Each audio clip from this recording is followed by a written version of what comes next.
Today I'm going to be showing y'all how to make deviled eggs or angel eggs, depending on how you want to call them. The reason why I've decided to show y'all this recipe is because it's one of the only recipes that has been passed down from generation to generation and will continue to be passed down to generation. But the main reason is because my blind grandmother told my mom the ingredients to go in these eggs, and it was supposed to be egg salad, so she kind of had to figure it out herself. So then it became deviled eggs with just without the white part.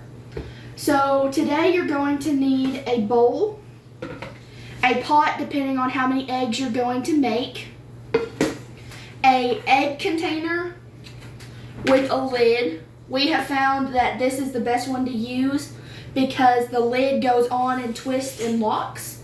There's multiple you can use, but this is the one I'm going to be using today. You're going to be needing mustard. Our favorite brand is the Plockman's, but any will do. You'll need some sweet relish. This is the Great Gherkins kind. It really doesn't matter. We use different ones. You're going to be needing Miracle Whip. You can do mayonnaise. It's just not going to taste the same. It's up to y'all. We do Miracle Whip. You need paprika. This really doesn't have a flavor, but in our opinion, it's the best one it just gives it more flavor. So, salt and pepper, a butter knife, a big spoon to get out the Miracle Whip and the relish, 2 teaspoons, or whatever you want to call these, to get the yolk and put it into the egg. You're going to need a hamburger masher or a fork, whatever you want, because you got to mash up the yellow part. We have found this is a lot easier than a fork, especially when you're doing a larger amount. You're going to be needing eggs, whatever amount depending on what you're using it for. We are going to be using 12, which will make 24 because they get doubled because you're cutting them in half. A towel to help dry your hands. So now I'm going to lay the eggs in this pot very gently so that they don't bust while you're putting them in there. Every time we take these to a party, they're always all gone. Never bring any home. We made, I think, 5 dozen for our church cookout thing, and none of them came home. We also made them for my brother's cookout, and none of them came home either. It's just crazy. We could have used a smaller pot in this case because we're only doing 12. Oh well. So now that you have the eggs in the pot, you're going to very gently bring it over to the sink. You're going to fill the pot with water until the water covers the eggs. A 1/2 inch and over the eggs.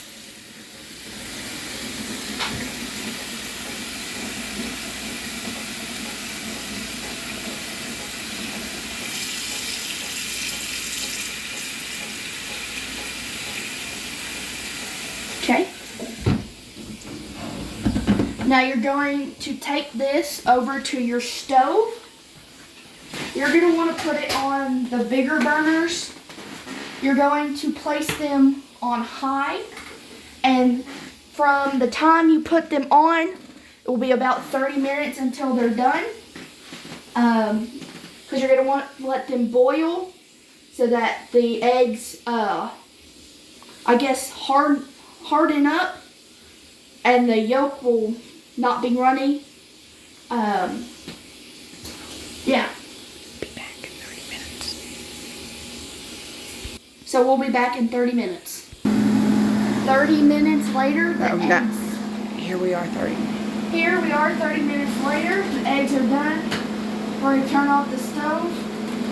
We're going to bring these hot pan and hot eggs over here. You're going to use your sink to help you pour out the water from the eggs. It's going to be steamy, obviously. Okay. Once you have all the hot water out, I haven't got it all out yet. Takes a little bit.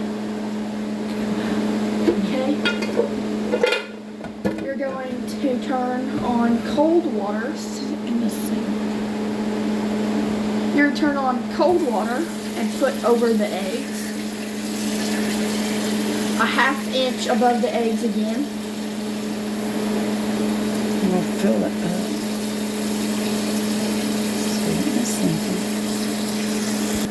You're actually gonna sit it in the sink and fill it up, but I ain't. It's fine.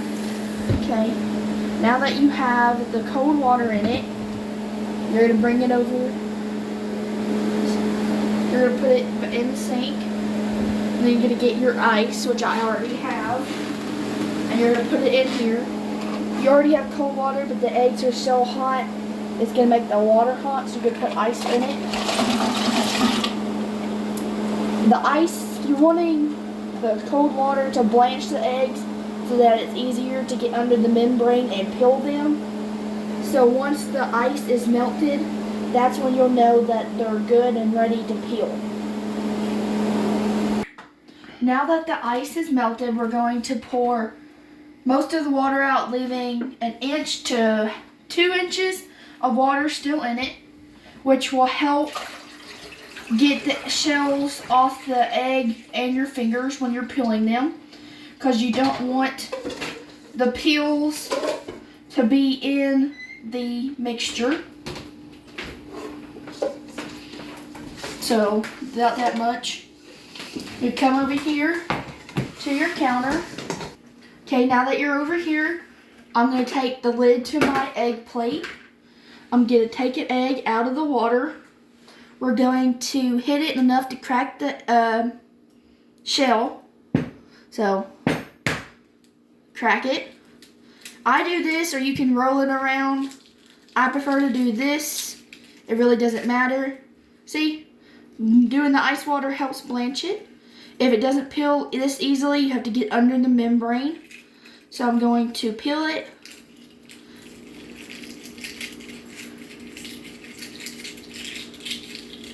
Then I'm going to put that back into my pot.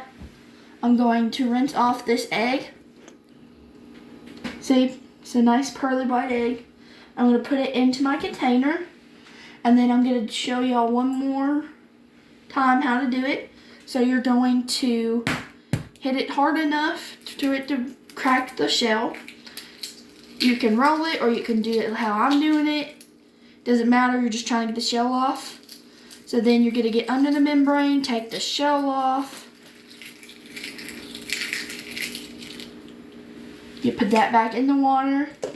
You're going to clean off the egg. You're going to put it in the lid. And now, since I'm doing 12 eggs, we'll be right back after all the eggs are peeled. Do you want to shake out the water? I paused it. So you can just scrape them in. Actually, you can just scrape them into the strainer bowl. Okay. And then, okay. You can actually, if you want to, either way, get the shells. You can scrape the shells into the strainer bowl. Either way works.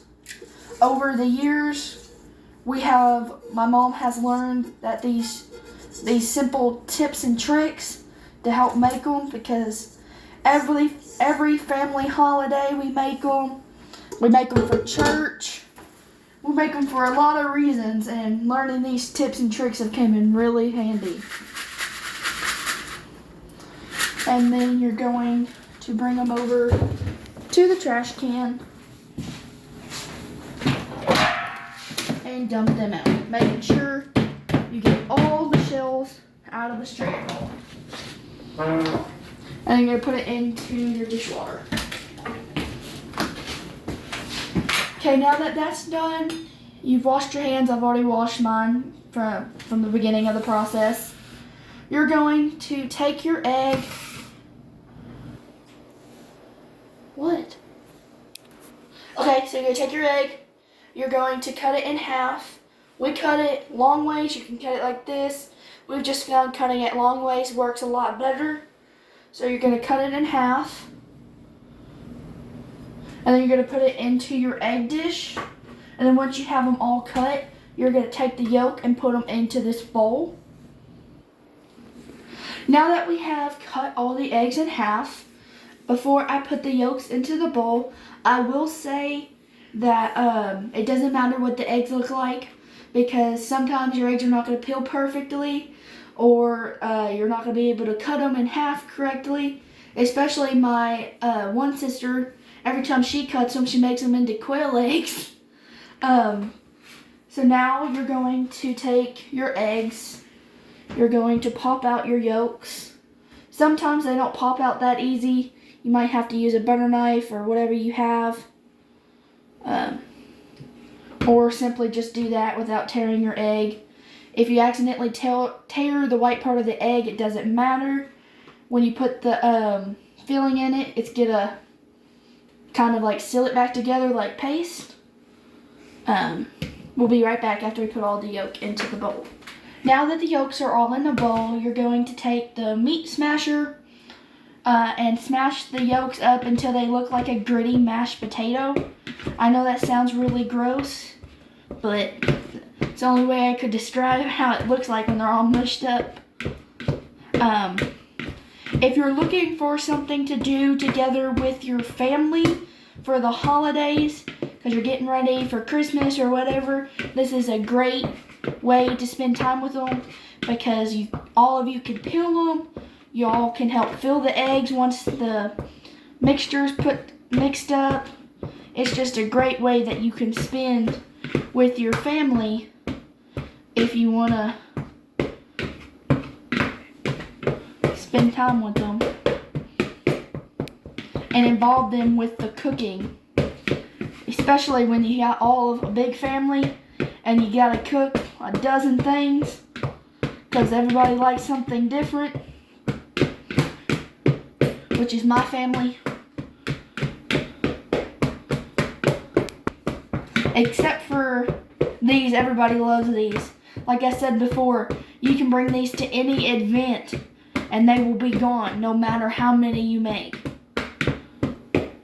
My brother, we went to his house for a cookout a couple weeks ago, and we brought a big egg plate that was one of these but a double-decker, and there was like a lot of people ate them, but there was like a few left over, and he's like, "Nope, Mom, you can't take this back home. I'm gonna sit here and eat these." It was bad. My brothers will literally fight over these deviled eggs, and they can literally sit down and eat the whole container of eggs and not eat anything else. Now that the egg yolks look like a gritty mashed potato, you're going to start adding your wet ingredients. So we're going to start with the Miracle Whip. So actually you're going to start with your seasonings, which is your salt, your pepper, and your paprika. Your paprika doesn't really add any like flavor to it, but I mean, I guess it's all in our head because we won't eat them without paprika. It's technically just a garnish to it. So you're going to start with your salt.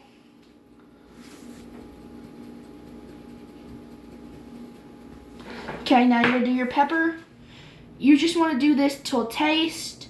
Some people have different taste. You don't want to add too much because then people won't eat it. Okay, now you're going to do your paprika. It doesn't matter what brand paprika you're using. I'm using the organic smoked paprika, but we use different paprikas all the time.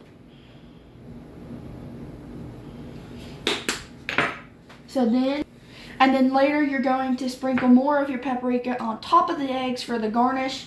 It took my mom actually a few years to figure out what the orange stuff on the eggs was. Once she figured it out, it was just a custom. So now you're going to take, actually you're going to do your mustard, my bad. I've watched my mom do this for many years, but it still takes a little while. So you start with your mustard. And she doesn't really measure anything, so it's just to like taste and right consistency.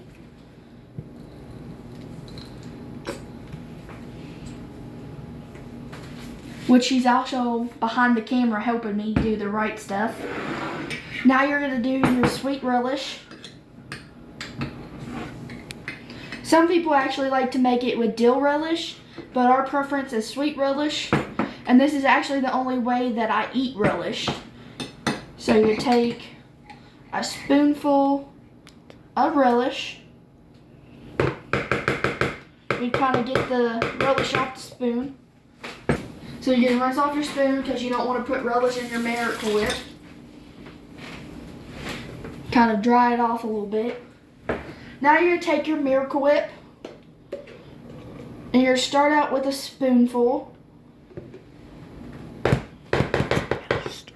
And now you're going to stir it up. And then once you have it all stirred together, you're going to kind of taste it and see if it has the right amount of each ingredient in it. And then if it doesn't, you add more. But like I said, it's just to taste and consistency. Everybody has a different preference. Since we don't measure anything, it's kind of hard to tell. But the secret ingredient in this is love. So it kind of makes them better. Okay. Now I'm going to give my mom, who is behind the camera, a taste so she can taste it and see if there's anything else we need to add.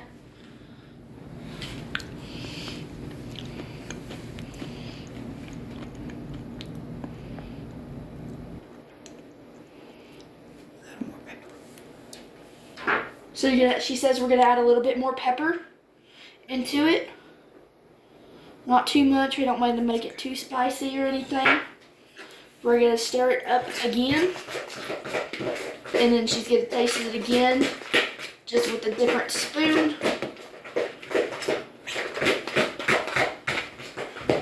Okay, it's mixed up. Give it a different spoon. Taste it. Okay, it's the right consistency and right taste. So you're going to put your lids back on your condiments. And now you're going to start filling your eggs. Now that it's mixed up, you're going to fill your eggs. And some people want the eggs flat. Some people want them so full that you don't really taste the egg part. It's just to what you want it to be filled. So you're going to take your egg, you take your spoon, which I actually got 2 more spoons out of the drawer. I put the others in the dishwater right behind me.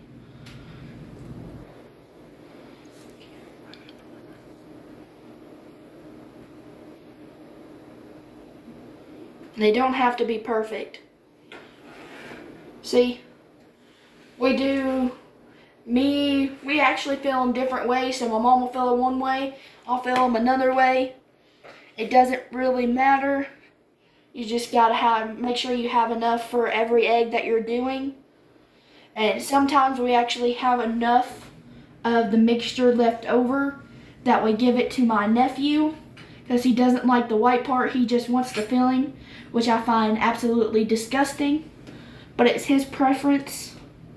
So we just gotta make sure we have enough to fill all 24 eggs. We made 12, but it doubled till there's 24. Be back after we filled. We will be back after we fill all the eggs. Now that the eggs are all filled, as you can see, we're going to garnish it with some more paprika, which makes it good, in my opinion. It'll make your container messy, but if you don't have paprika, to be honest, you're missing out. Makes them better. Now that we are done with the garnish, oh, hold on. We got a little bit on this one. Think that looks good. You're going to take your container, lid, depending on which container you have, and you're going to put the lid on that one. You're going to put the lid on this one. You're going to put it, unlock it. And these actually stack. So after you close them, you're going to stack them together. You're going to put them in the refrigerator to cool overnight. And y'all can taste them tomorrow. Sorry if you want seconds. Miracle's already claimed the 4 extra ones that there will be.